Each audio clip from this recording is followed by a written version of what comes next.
Imagine for a moment that in the very heart of the Middle Ages, when cities still smelled of burning wood, markets bustled with grains, leather and rustic fabrics, and life moved at a slow, arduous pace, the church awakens a new phenomenon: social media. No one knows for sure where it came from, but suddenly monks start commenting among themselves about a strange glowing square that allows people to speak with dozens, hundreds, even thousands of others at the same time.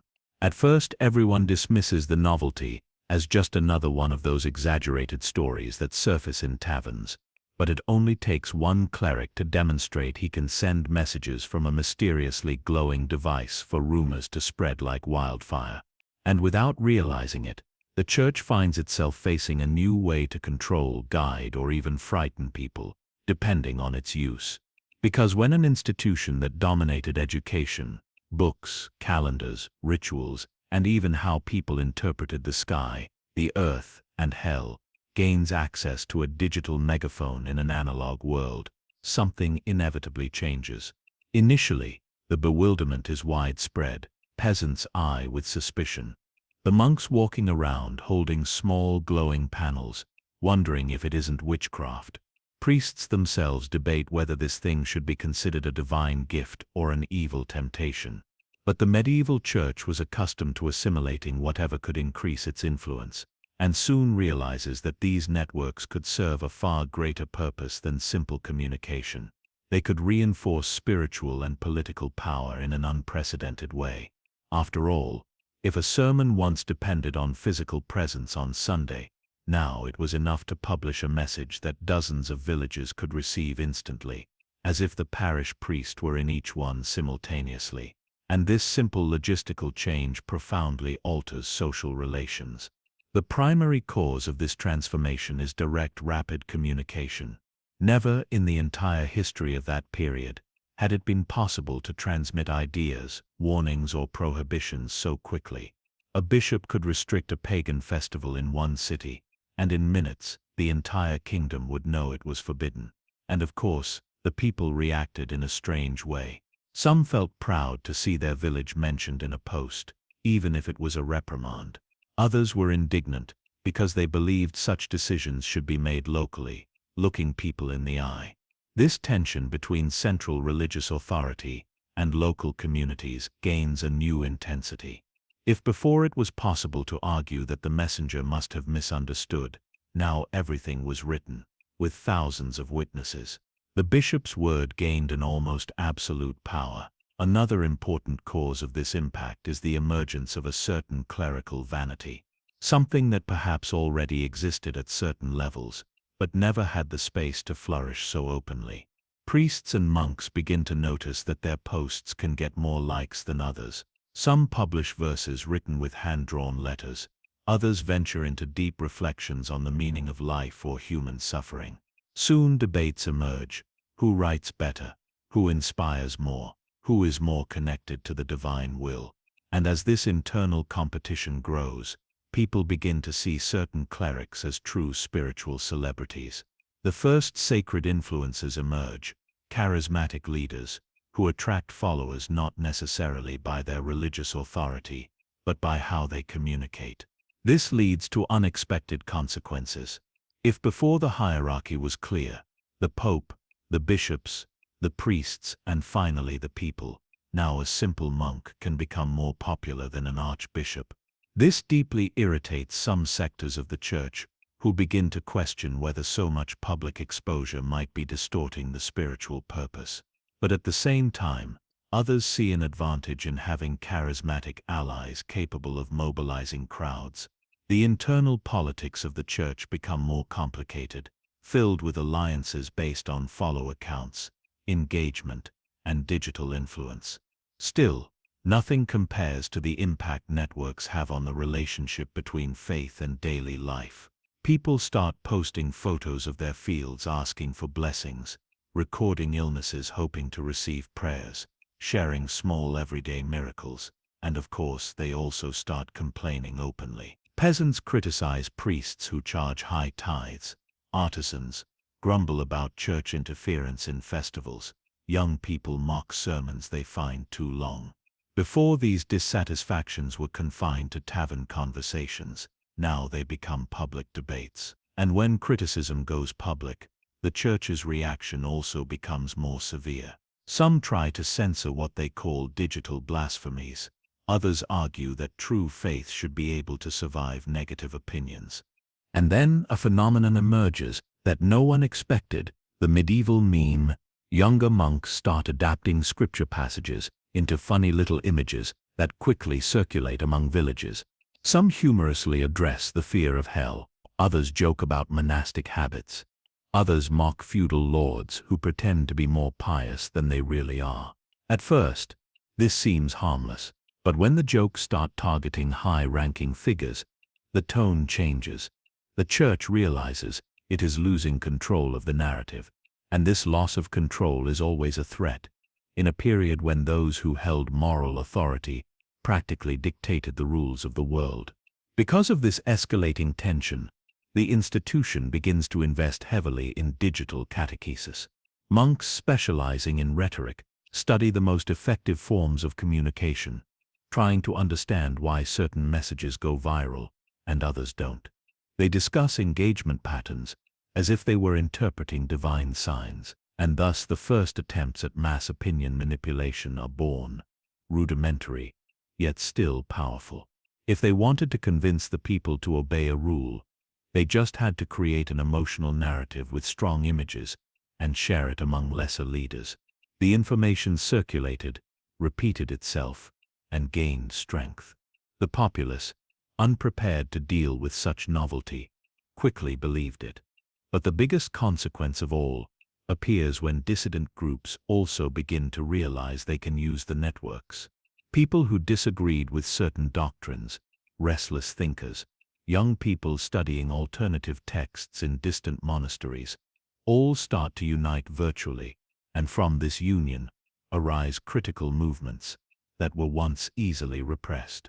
Now they are not, because once an idea spreads among thousands of people, the church can no longer easily erase it. Heated debates arise about indulgences, morality, political power, and even about who should interpret the Bible. Social media creates a kind of proto-Reformation, centuries before the actual Protestant Reformation. What was once controlled by fear of punishment now becomes driven by curiosity and the courage to speak publicly. If on one hand, this encourages a flourishing of thought, on the other hand, it increases chaos. Entire villages begin to discuss whether certain practices are truly divine, or if they were merely created to sustain the institution's power. And when people start to question, they stop obeying blindly. Internal disputes, market brawls, and families divided by published opinions emerge. Social media, inadvertently, becomes a political, moral, and religious arena. The church attempts to react by creating usage policies. Anyone who publishes something deemed offensive could be punished with severe penances. But as always happens in any era, the more one tries to control the circulation of ideas, the more people find creative ways to circumvent censorship.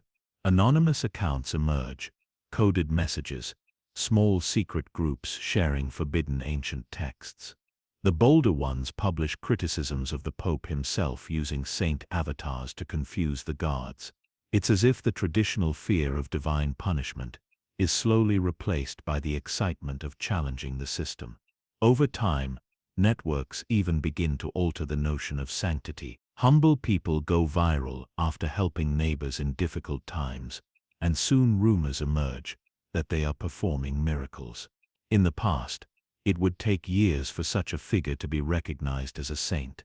Now, a few thousand shares were enough. This sparks envy in some religious leaders, who fear losing prestige to ordinary people, and at the same time, it creates a sense of accessibility.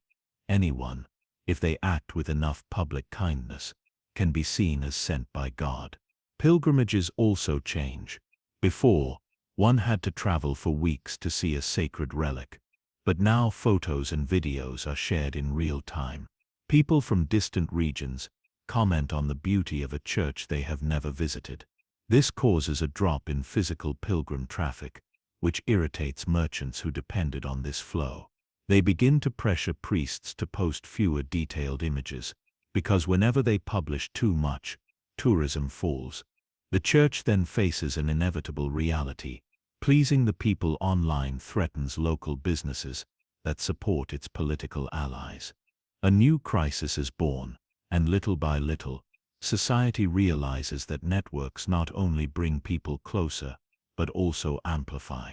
Small conflicts turn into big discussions. Parish councils spend hours trying to delete rumors that spread quickly. Social tension increases. The feeling that everything is being watched and commented on makes life more anxious. Young people start comparing their devotion to others' posts, as if there were a competition for who loves God more.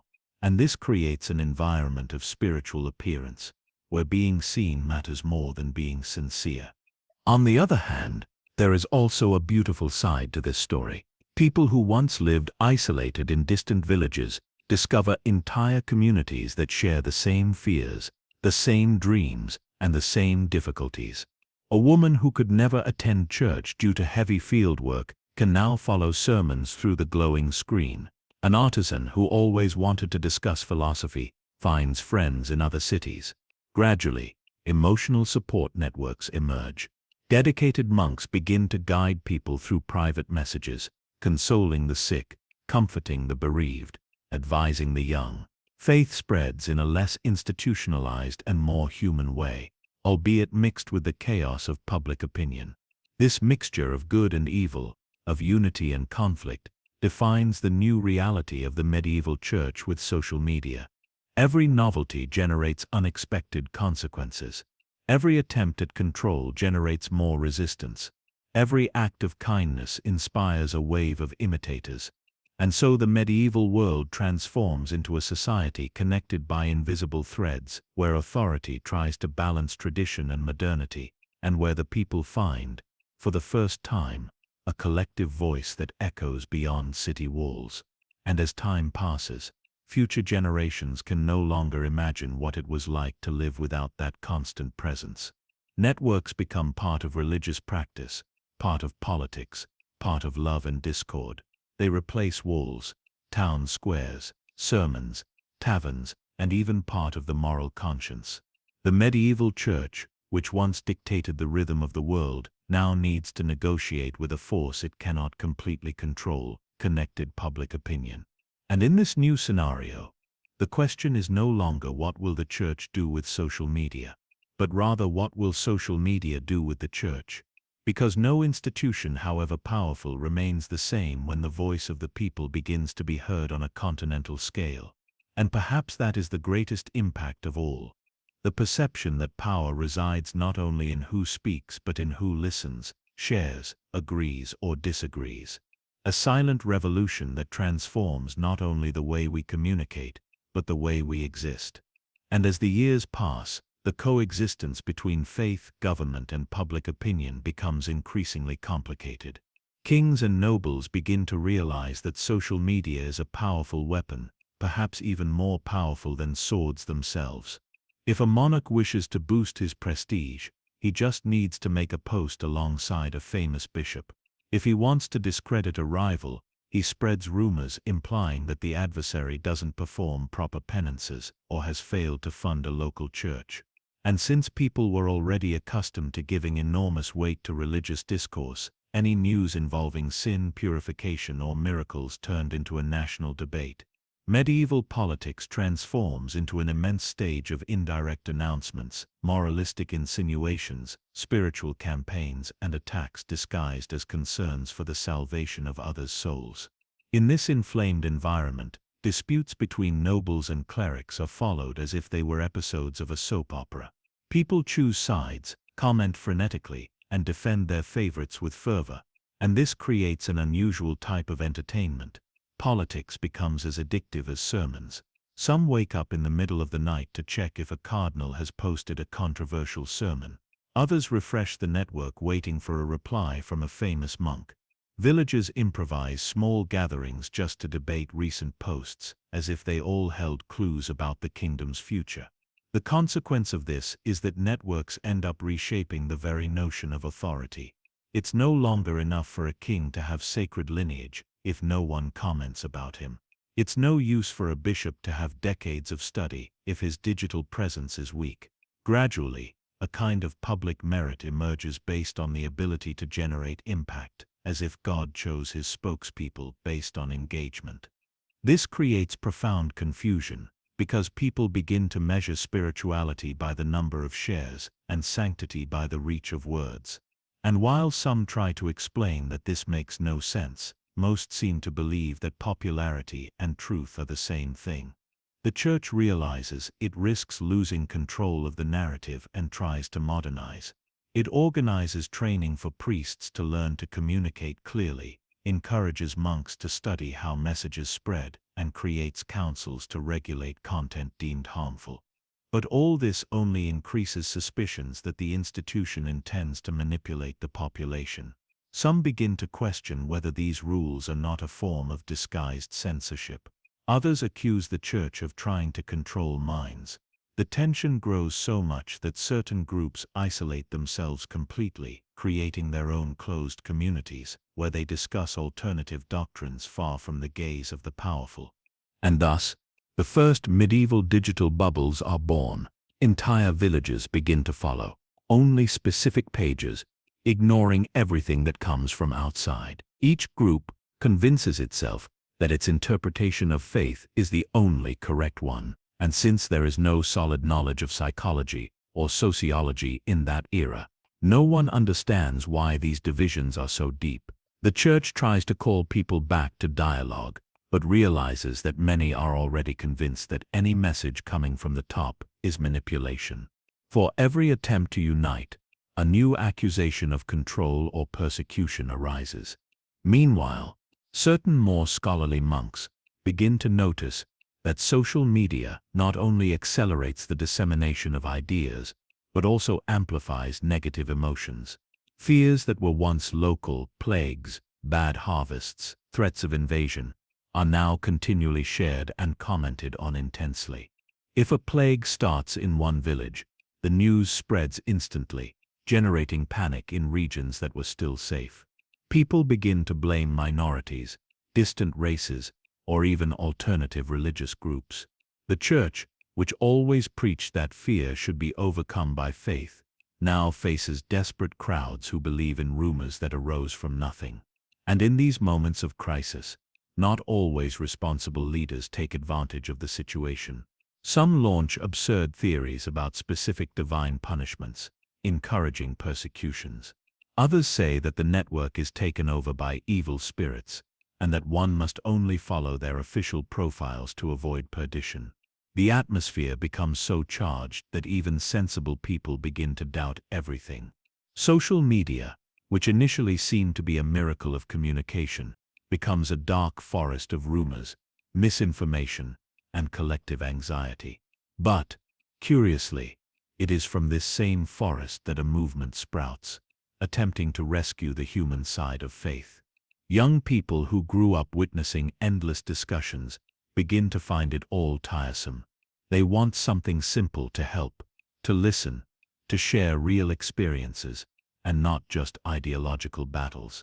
They start posting stories of neighbors, recording harvests, showcasing local traditions, teaching ancient prayers that were previously transmitted only orally. Gradually, these posts begin to spread.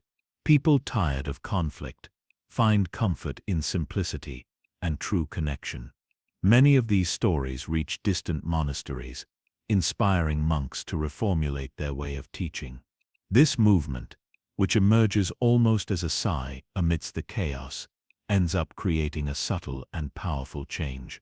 For the first time in a long time, the Church realizes that perhaps it doesn't need to control the networks, but to understand what people truly seek in them: meaning, companionship, hope. Instead of trying to impose orders, some leaders begin to share sincere reflections, less concerned with appearing grandiose and more focused on touching individual lives. Digital sermons take on a more human, less heavy-handed, less threatening tone. And this generates a positive wave, because it shows that faith can coexist with technology without losing its essence. At the same time, some religious orders begin to use the networks for something more practical, organizing charitable works, campaigns to feed plague-stricken regions, community efforts to rebuild destroyed churches, requests for help for families who lost everything. And because everything spreads quickly, responses arrive with unprecedented speed. In a few hours, entire communities are able to gather resources that would have previously taken weeks. Medieval solidarity becomes more efficient than ever before. And this proves that, despite all the dark side of social media, there is also a light that emerges when people decide to cooperate. However, these advances do not eliminate the complexity of the situation. The Church continues to face profound challenges. The population is more informed, more critical, more connected. It no longer accepts everything without questioning. It wants to understand, to express opinions, to participate. And this requires the institution to rethink not only how it communicates, but who it is, and why it does what it does. Some orders begin to admit that certain practices should be reviewed. Others insist that tradition must prevail. The conflict between change and permanence reaches unprecedented levels.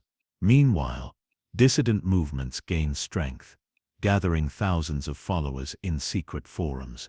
And these communities begin to debate things that would once have been unimaginable: the need to translate sacred texts, the possibility of interpreting scriptures without clerical authority, the true role of religious leaders in society.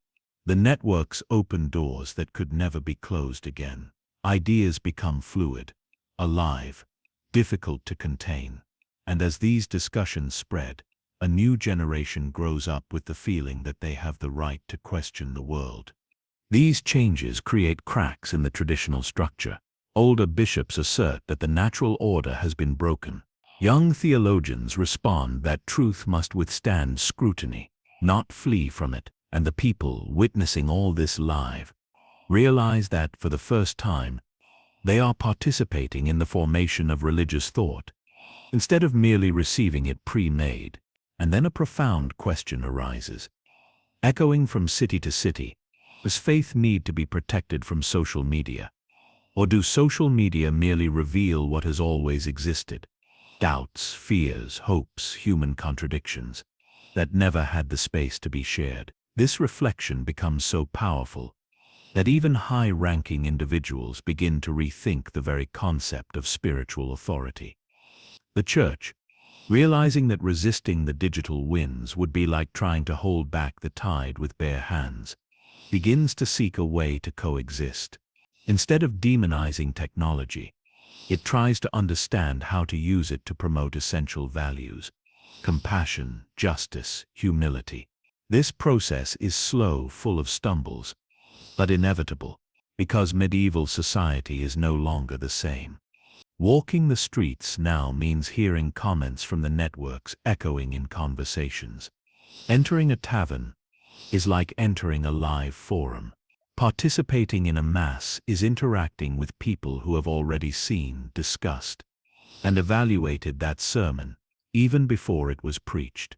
And so, slowly, balance begins to emerge, not because someone controls everything, but because people get used to navigating the mess.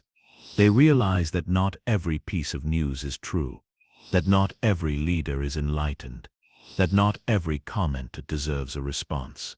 They learn to filter, to choose, to reflect, and this skill, previously non-existent, becomes a kind of collective wisdom that grows over the years.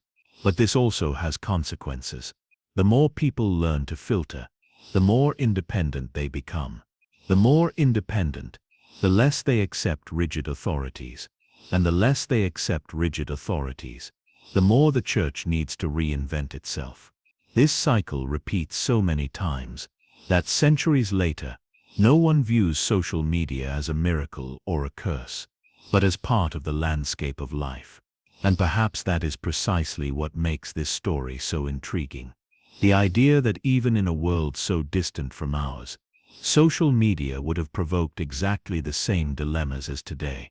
Connection and conflict, information and rumor, proximity and rivalry, clarity and chaos.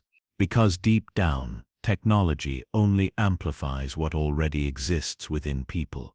And in the Middle Ages, as now, people were contradictory, emotional, curious, proud, frightened, and surprisingly creative. And as this new medieval digital culture solidifies, even deeper and more unexpected consequences begin to emerge, especially in how people perceive time, memory, and the very meaning of history. Before, important events were recorded in rare manuscripts, patiently copied in silent monasteries. Now, everything becomes instantaneous and public. A ceremony, a dispute between two nobles, a controversial sermon, a miraculous apparition. Everything is photographed, narrated and shared in real time. The feeling that every moment can be seen by everyone generates new behavior. People begin to act as if they are always being observed, always concerned about their digital reputation. And this search for approval, so common in modern networks, begins to shape personalities, decisions, and even religious acts. This change profoundly disturbs some more traditional leaders, who see the emergence of an exhibitionist spirituality. Pilgrimages begin to be made, not for faith, but for the opportunity to record impressive moments. Local saints are no longer sought for sincere devotion, but for their potential to generate inspiring posts. And no matter how much some try to criticize this behavior, most simply see it as part of the new reality. After all, if showing good deeds encourages others to do the same, why complain? However, like everything in this transforming universe, intentions are not always clear, and the impact of this exposure is difficult to predict. At the same time, the constant presence of religious content generates unprecedented saturation. People begin to mix sacred teachings with gossip, comedy, politics, and trivialities. Important sermons appear amidst memes.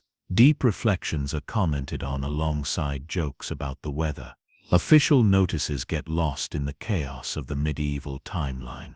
Faith, once confined to sacred spaces with silence and reverence, now competes for attention with debates about harvests, recipes, complaints against feudal lords, and exaggerated stories of mystical creatures sighted in forests. And this mixture weakens the boundary between the divine and the mundane, leaving people confused about what is truly serious. This confusion favors those who know how to manipulate language. Charismatic preachers learn to use simple, emotional, and direct words, winning over crowds who would previously have struggled to understand complex texts. Others, more ambitious, begin to distort teachings to attract followers, creating small digital sects that spread too quickly to be contained. The Church, realizing the risk, tries to reaffirm official interpretations, but this only further fuels those who embrace rebellion. Every attempt to silence a dissident preacher generates more attention for him, and his audience grows like wildfire.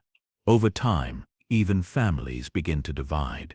In one household, parents follow traditional pages, defending the authority of the Church. Children follow alternative spiritual influences, who speak of love, simplicity, and connection with nature. Grandchildren prefer profiles that mix faith with humor, memes about saints, and satires of dogmas. This plurality of interpretations, though interesting, creates daily friction.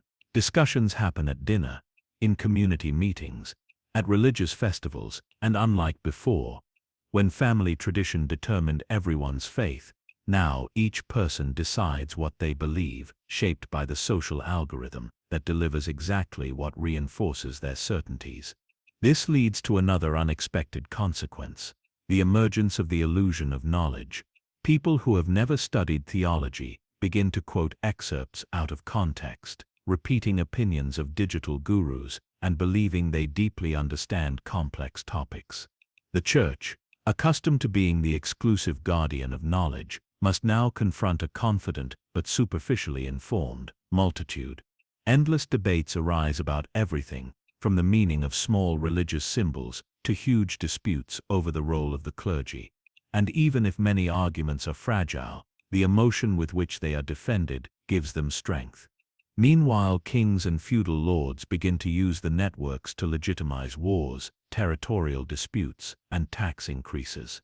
They create emotional narratives, appeal to divine protection, display carefully chosen images to provoke indignation or pride.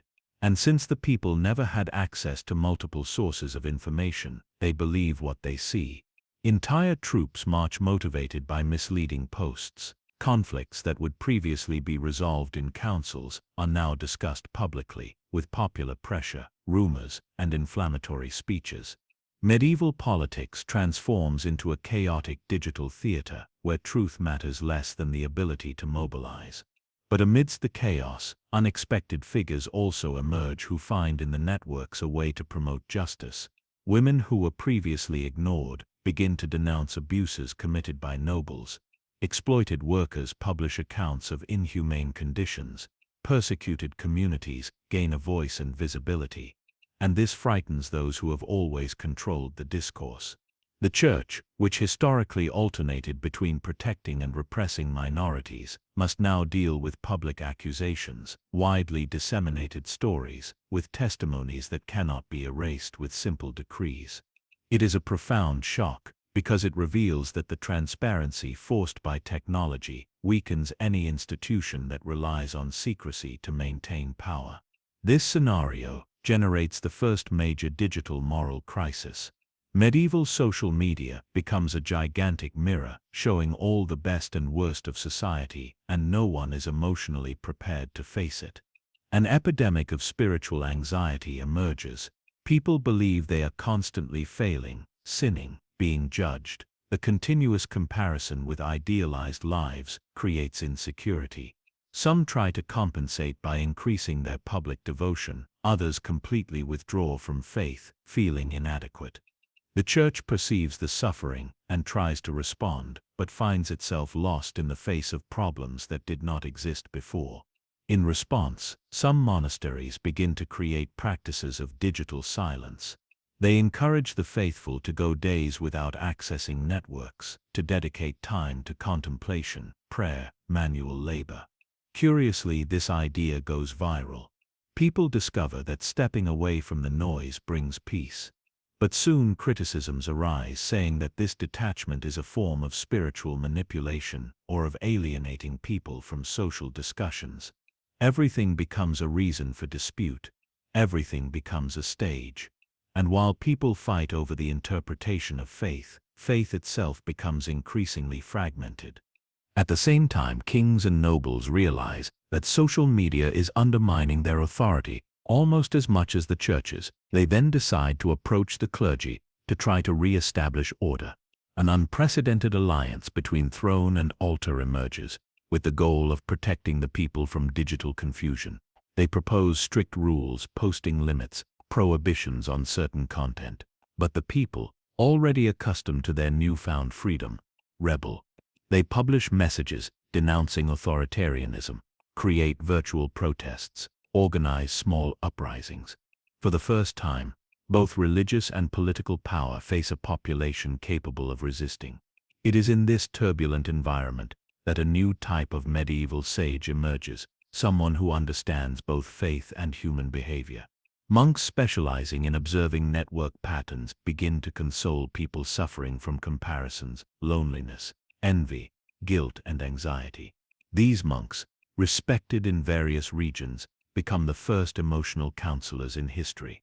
They realize that technology has brought light into homes, but also shadows, and they try to teach people to live with both.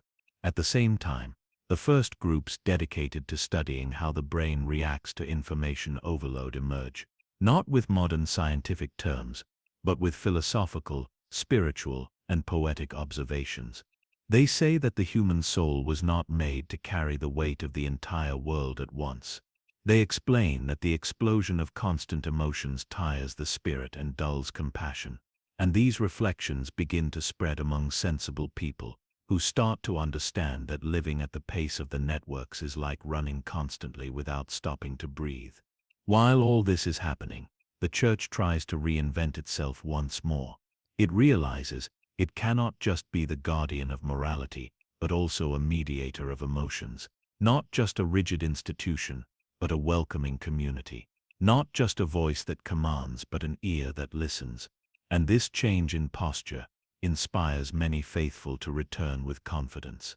They realize they don't have to choose between faith and technology. They can integrate both, as long as with balance and humility. Thus, little by little, a new scenario forms, less polarized, wiser, more aware of human frailties. Social media still provokes heated discussions, spreads rumors, inflames egos, but it also saves lives, unites people, strengthens bonds, and illuminates paths. And the church, after years of turbulence, finds a less authoritarian, more human position, where its influence depends not on imposition, but on earned trust. And perhaps it is at this moment that the medieval world realizes something simple yet profound. No technology is holy or profane in itself. What defines its value is the human heart that uses it. And when that heart learns to recognize its own limits, its vanities, and its virtues, it can use even the most disruptive tools to build something meaningful. And so, through stumbles, reflections, fears, and discoveries, medieval society finally learns to live with social media, not as a miracle nor as a curse, but as a mirror that shows exactly who people are, who they would like to be, and who they still need to become. Over time, people begin to understand that social media is not just a reflection of medieval society, but a fundamental component of the new reality being created. It becomes the nerve center of a cultural transformation that affects all spheres of human life. Faith, once intrinsically personal, with established practices and rigid rules, begins to dilute, becoming more fluid, more adaptable. Religions start to absorb the flexibility of networks, molding their teachings to fit the dynamic of a society where the exchange of ideas is constant and in real time. And when religions begin to flex, principles become more accessible, more human. The church begins to see itself as a spiritual guide, but no longer as a force that imposes its truths. It becomes more a facilitator of spirituality than an absolute authority. Each person now can have their own experience of faith, can find their own path to the sacred, without needing to submit to the interpretations or impositions of a distant clergy. This democratization of faith creates a new tension, as those who once held power over divine interpretation now face the dilemma of maintaining their authority while opening up to pluralism and freedom of expression. However, this change also creates a culture of an imperfect future. People begin to live with the feeling that, although they can access a world of information at any moment, they will never have all the answers. The search for the meaning of life, which was once mediated by the church or political authority, now mixes with existential doubts about the nature of God, morality, good and evil. Social media, which connects people, at the same time distances them from the concept of absolute certainty. Everything seems more volatile, more transitory. This creates a strange paradox. The more people seek definitive answers, the more they find themselves embroiled in a sea of doubts. Medieval society, which always focused on keeping things organized and well-defined, now finds itself in a scenario where the only constant is change. And this is directly reflected in religion. Many feel comfortable with the idea of a more fluid, more adaptable faith, while others feel that the lack of definitive certainties jeopardizes the foundations of morality. And the church, in turn, has no clear answer to this situation. It is also trying to adjust, trying to understand how it can continue to be a positive and transformative force without losing its guiding power. However, this ambiguity extends to other sectors of society. Rulers, who once could control information and shape narratives as they wished, now face a populace that demands more than polished speeches. They demand transparency, sincere answers, more than empty promises. Every action of a political leader, every decision made, is debated, shared, and commented on in real time. This creates immense pressure on rulers. They can no longer govern absolutely. They need to be more careful, more strategic, more transparent. And not only that. Now the power of social media begins to extend beyond the physical borders of the kingdom. Kingdoms that were once isolated, with their unique cultural and religious practices, now have access to each other. Ideas are not limited to one city or village. They flow across borders, cross seas, and spread across entire continents. And this creates a new geopolitical scenario. Alliances between kingdoms, once based on military strength or trade, now depend on public image, a monarch's ability to connect with the people, and their skill in dominating the digital landscape. War, once fought with swords and armor, is now fought with images, words, and messages that can destroy or elevate anyone. This, in turn, leads to the transformation of the kingdoms themselves. They are no longer self-sufficient entities that can exist in isolation. Now, they are interdependent. What happens in one part of the world reverberates in another. News spreads quickly, changing perceptions, creating a culture of constant vigilance and self-assessment. A monarch's reign is no longer just evaluated by military achievements or the amount of land conquered, but by their ability to control their public image, by the way they present themselves to the world. And within this new environment, a new social class emerges, completely distinct from the old aristocracies. These are the influencers, a class that doesn't exist physically, but exerts immense influence. They are people who, through words, images, and posts, can mobilize thousands, even millions of followers. They are not noble by birth, nor by material wealth. Their nobility comes from their ability to connect people, to generate opinions, to be a moral or emotional leader. And little by little, these influences begin to occupy the spaces of power that were once controlled by the old leaders and the church. They are the new spiritual guides, but also the new politicians, the new educators, and they master the dynamics of social media with refined skill. The church, then, begins to face a new crisis: how to maintain its role as a spiritual leader when ordinary individuals, without formal training or profound knowledge, become more followed, more powerful, more influential than the clerics themselves. This phenomenon creates a new era of religious and political disputes, where the struggle for attention and respect takes place not in town squares or cathedrals, but in the feeds of social media. This change also generates a profound reflection on what it means to be human. With so many voices, so many opinions, so many conflicting identities, the common person begins to wonder, who am I? Amidst so many versions of myself being shared and evaluated all the time. Before, a person's identity was forged in real, face-to-face interaction with friends, family, community. Now, it is shaped by digital interactions, by likes, shares, comments. This creates immense psychological pressure, as digital identity becomes more important than real identity. And in the midst of all this, the crucial question arises: what happened to the divine? In a society where everyone is trying to be seen, evaluated, and followed, the sacred, which was once something absolute, unattainable, distant, begins to get lost.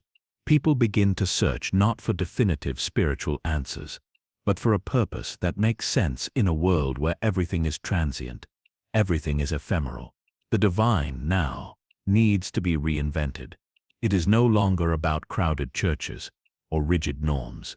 It is about finding something that fits the fluidity of the digital world. It is at this point that some religious leaders begin to realize that the true mission is no longer to impose an unquestionable truth, but to help people find meaning in their digital lives, to navigate this ocean of information, to learn to distinguish what is real from what is fictitious, what is good from what is evil. They begin to teach not only the sacred texts, but also the art of living wisely in a world saturated with images and sounds. And meanwhile, the medieval church begins to be transformed from the inside out. It ceases to be merely an institution of power and becomes a support network, a place where spirituality is treated with the flexibility and adaptability demanded by digital society. Faith, which was once rigid and hierarchical, becomes fluid, open, more inclusive, and in the end, the church realizes that contrary to what it feared, social media did not destroy it. It helped it reinvent itself, to reconnect with people, to find its true mission. The cycle of medieval society with social media then reaches a point of equilibrium. It is not a perfect equilibrium, but it is a possible equilibrium, built on the understanding that faith, politics, and human relationships are more complex and interdependent than ever imagined. The world continues to turn, but now with the awareness that, deep down, we are all connected, no matter how physically distant we may be. As the medieval world adapts to social media, and the church reinvents itself amidst this digital transformation, the true nature of humanity begins to reveal itself in all its complexity. Kingdoms, now more interconnected than ever, start to grasp the importance of a deeper connection, not just between their physical borders, but also on spiritual and emotional levels. Technology, which once seemed to be a destabilizing force, begins to integrate into the social fabric in a way never before imagined. It moves from being a threat to a tool, not just any tool, but a bridge between the past and the future. Rulers, perceiving this revolution, begin to recognize the need for a new type of leadership. It's no longer enough to be a traditional monarch, with military might and lands to govern. The ability to keep the population engaged, to communicate with their people, to show vulnerability and accessibility, becomes as important as any territorial conquest. The emotional connection a leader can forge with their people becomes the main factor determining their authority. Thus, charismatic leaders begin to emerge, not by their lineage or military power, but by their capacity to dialogue with the masses, to connect directly with people's hearts and minds, as never before. And it is in this new scenario that the church, in its attempt to modernize, seeks a new role. It no longer tries to be the guardian of absolute morality. It no longer tries to impose a single vision of God, but attempts to be a beacon of hope, a guide in the chaos, a reference for spiritual balance in a world where truths are harder to find. The church becomes a point of equilibrium, trying to help people find themselves amidst the constant noise of the networks. It does not oppose technology, but seeks to use it to promote universal values, love, compassion, justice, values that transcend any digital platform. But even within this new perspective, internal challenges arise. Within the church, the debate on how to use social media responsibly continues. For some, networks offer an opportunity to disseminate Christ's message more widely, reaching the most remote corners of the world, helping more people connect with faith. For others, there is a fear that spirituality is being diluted in a sea of digital distractions, that the pursuit of likes and shares might replace the true search for God. Some see social media as a form of proximity, a space where everyone, regardless of their origin or social class, can feel they belong to something greater.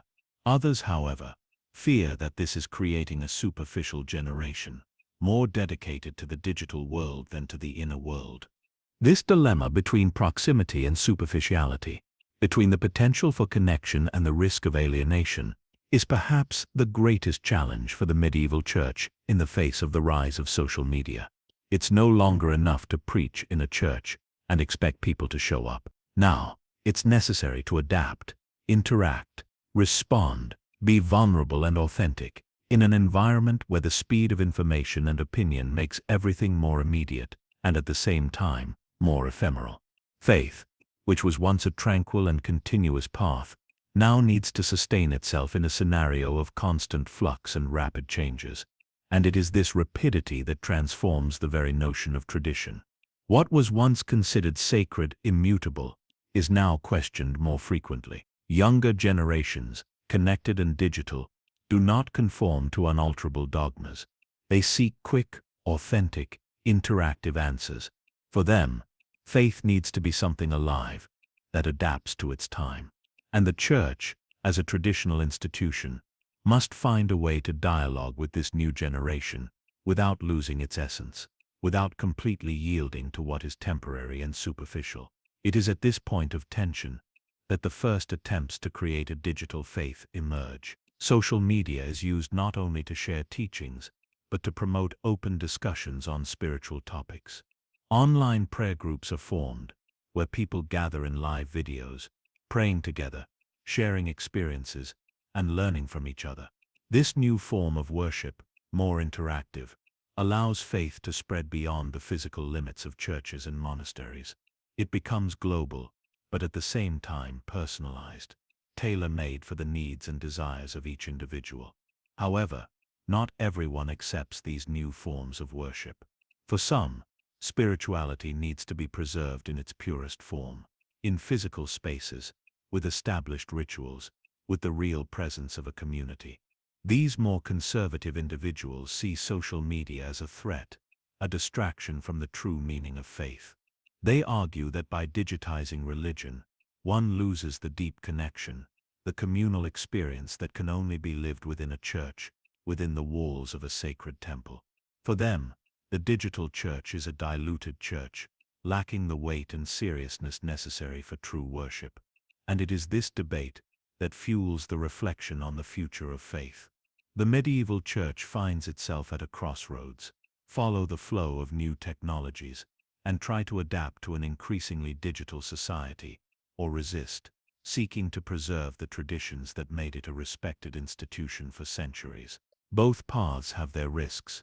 Adaptation can dilute the values that have always been its pillars, while resistance can alienate those who seek a more connected and interactive religious experience. As this debate continues, society begins to realize that perhaps the future of the church does not depend on which path it chooses, but on how it manages to balance the old and the new. Faith needs to be flexible, but without losing its essence. It needs to be able to adapt to new needs, but without yielding to the superficiality that often characterizes the digital world. Somewhere between tradition and innovation, the medieval church finds its new role, no longer as an institution that imposes its authority, but as one that guides, welcomes, and offers space for free thought and spiritual reflection. This balance, though difficult to achieve, seems to be the most promising path. And as medieval society adapts to the new digital world, it learns that, although the tools may change, what truly matters is the ability to connect with others, to seek the divine in a constantly changing world, and to find meaning amidst the chaos. Ultimately, the true transformation lies not in technology, nor in the church, nor in society as a whole, but in each individual's ability to find a place for their faith, their identity, and their purpose in a world where everything is interconnected and constantly evolving. Medieval faith, like society, will now be more complex, more dynamic, but also richer, because it will be lived in a more authentic and integrated way. And perhaps, this is the greatest lesson that the medieval world, immersed in social media, has to teach future generations, that although the world changes, the human heart continues to seek the same things: love, connection, meaning. And that in any era will always be the greatest miracle.